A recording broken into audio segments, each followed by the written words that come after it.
All right, folks, good morning and welcome to your Wednesday dose of Celtic chat.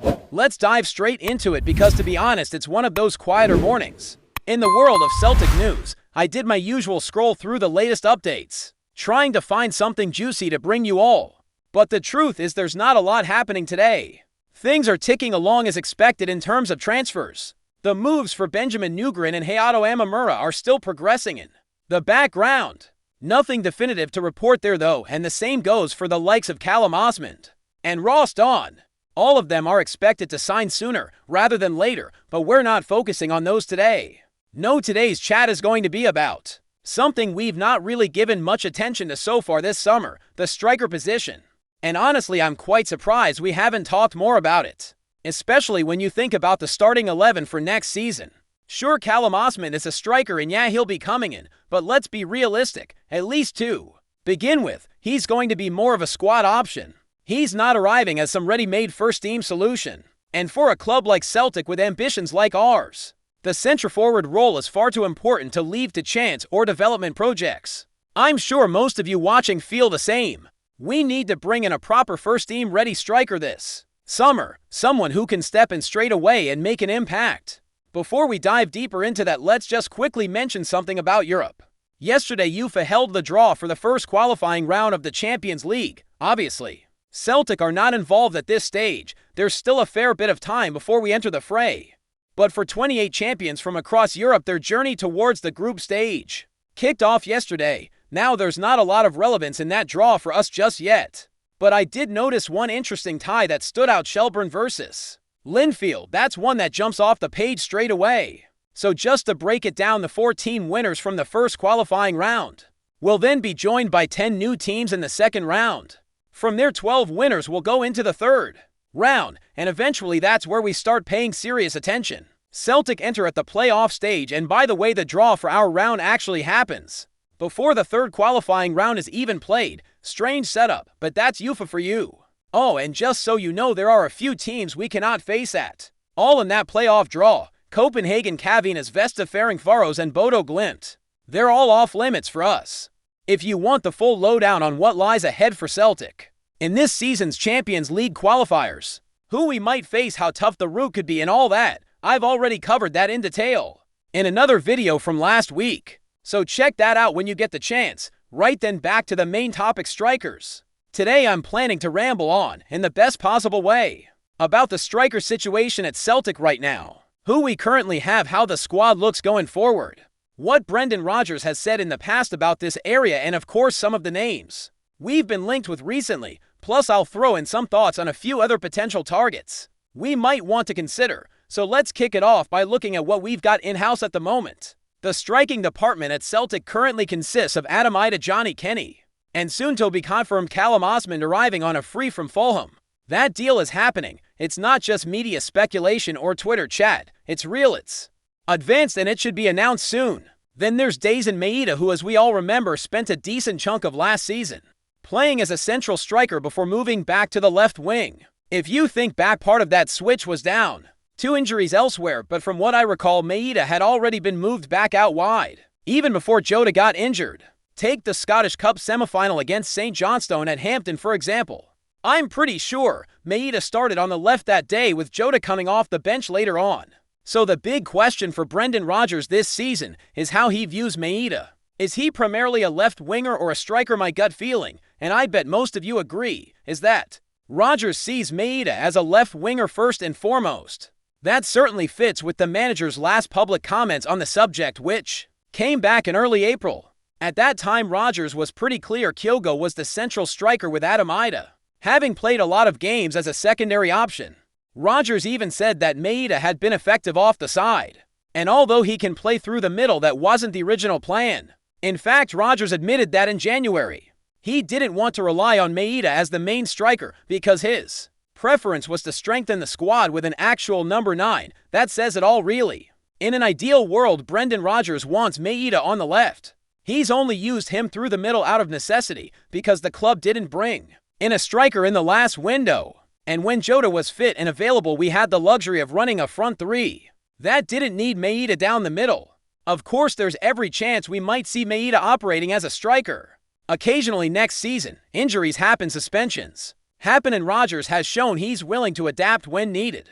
But for the purposes of today's discussion, let's assume Idah is a winger. That leaves us with Idah, Johnny Kenny, and soon Callum Osman as our striker option. And honestly, I don't know about you, but that list doesn't fill me with a whole lot of confidence for the challenges ahead.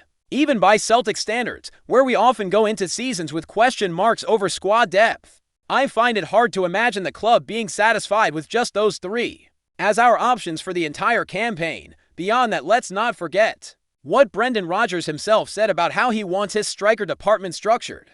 Roughly a year ago, he explained his ideal scenario very clearly. He wants 3 strikers to Topolvel first-team ready players and 1 younger developmental option.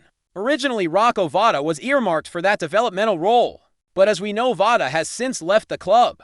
That leaves Kenny as the likely candidate to fill that spot for now. And with Callum Osman coming in, I reckon those two will effectively battle it out during preseason to be the third-choice striker. My instinct, Osman probably edges it. From what I've seen and read, he just seems to have a bit more to his game than Kenny. Maybe higher potential as well. So come the start of the season, I wouldn't be surprised if we're looking at Idah and a new signing as our 2 senior strikers, with Osman developing in the background. There's also every chance Kenny could go out on loan again just to get more minutes. Speaking of Idah, let's talk about him for a second. He's been a divisive figure among the support, hasn't he? Some fans rate him pointing to his goal tally, others remain unconvinced. And there's probably a decent-sized group somewhere in the middle seeing both the positives and the flaws. The facts are, though, that Idah scored 20 goals last season in what was his first full campaign at Celtic. No matter what else you think about him, that's a solid return. And if you compare that to previous strikers we've had, the numbers stack up. For context, Hyang Uo managed 5 goals in his first full season at the club.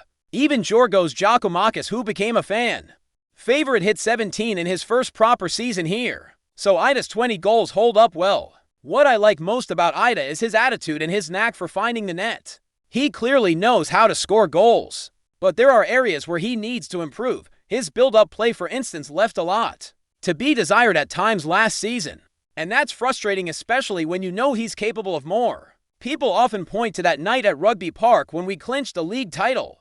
Idah was outstanding that evening. He's also had other games where he's looked unplayable, doing things that make you wonder why he can't produce that level every week. The inconsistency is the issue. His link-up play, holding the ball up, bringing others into the game, it all needs to get better. Because if there's one thing we missed badly last season, it was a striker who can not only score goals but also play with his back to goal, come short, and link the play properly. We didn't really get that from Idah, and to be fair, we didn't get it from Kyogo either. Last season, Kyogo wasn't the same player we saw under Ange Postecoglou. Rodgers' system didn't really suit him. Kyogo's biggest weapon is making runs in behind, exploiting space. But under Rodgers, the game plan often demands more from the striker in terms of build-up and hold-up play. When you think back to previous successful Celtic strikers under Rodgers, like Odsonne Edouard or Moussa Dembele, you see the difference. Both of them could drop deep, link up with midfield, hold off defenders, and still carry a goal threat. I'm not saying we need to bring back Dembele or Edouard specifically, but we need someone in that mold. Someone with that blend of physicality, technical ability, and finishing touch. Imagine what this Celtic team could do with a striker who's the undisputed star man up top again. Like Dembele was during his peak years here, or like Edouard was around 2018-2019. Even into 2020, Edouard was still our standout player. That's the level we need to get back to. Before we proceed, subscribe to our channel and enable notifications to receive all exclusive news about Celtic FC. Don't miss any details about your favorite team. It's extremely important for Celtic FC fans.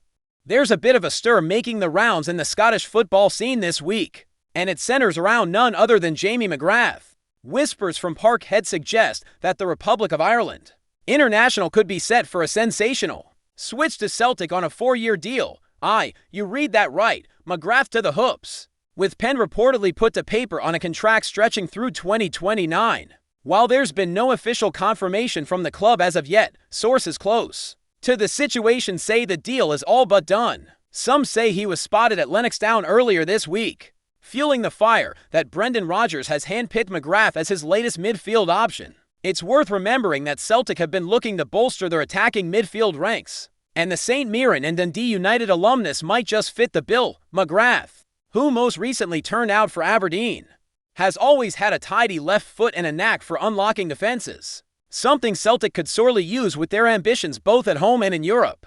The lad's been praised for his vision, calmness on the ball and eye for goal, all traits Rodgers has historically valued in his playmakers. Word is, the manager sees McGrath as a low-risk, high-reward addition who brings not only experience in the Scottish Premiership, but also a touch of international savvy. Still, it's all rumor at this stage, the sort of pub talk that gains momentum when the transfer window creaks open, and everyone's cousin's mate claims to have the inside scoop. But when the smoke's this thick, there's often fire. Could McGrath really be the next man to don the green and white hoops? Only time will tell, but the murmurs aren't going away anytime soon. Until there's a scarf above the head moment, we'll keep our ears to the ground. But don't be surprised if Paradise soon has a new playmaker weaving his magic on the Celtic Park turf. Hello, fan, don't forget to like and subscribe to the channel, as it means a lot to Celtic FC. Also, share your opinion about the news in the comments below. See you in the next video.